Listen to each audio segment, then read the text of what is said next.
Salut à toi, c'est Milo, aujourd'hui on se retrouve pour apprendre à faire le nigiri parfait en seulement 4 étapes. Avant que la vidéo démarre, je compte sur toi pour liker la vidéo et t'abonner, mais t'en fais pas, on perd pas de temps, allez on est parti. Donc rien de plus simple, on va aller chercher un filet de saumon, mais on va pas prendre n'importe lequel, écoute-moi bien. Ce qu'il faut que tu saches, c'est que dans un poisson, il y a 2 filets, jusqu'ici je t'apprends rien, mais il y en a un qui est beaucoup plus intéressant que l'autre et la chair sera bien meilleure. Donc pour le savoir, on va prendre notre poisson, on va lui mettre la tête à gauche et la queue à droite.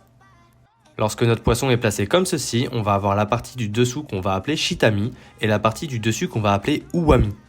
Si t'as qu'un seul filet à acheter, prends toujours l'uwami, ça va être le plus frais, car le côté shitami pendant le transport, il va avoir le poids du filet uwami sur lui, donc du coup, il sera un petit peu moins frais et la chair, elle risque d'avoir très certainement plus de fissures que dans le côté uwami.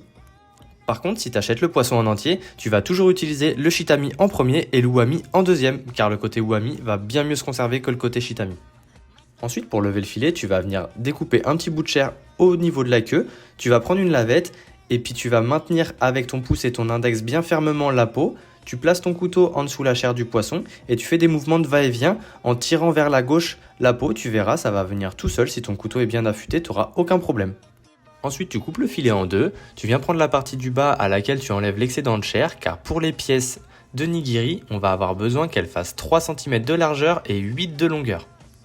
Comme tu peux le voir, c'est un mouvement assez délicat, tu viens juste faire glisser ton couteau derrière la tranche de poisson, tu fais attention à l'épaisseur et tu termines l'incision avec la pointe du couteau.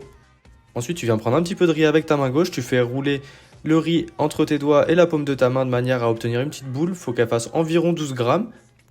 Tu resserres légèrement ta main et tu viens avec ton pouce et ton index serrer les deux extrémités. Puis après, avec ton index et ton majeur, tu viens aplatir le nigiri.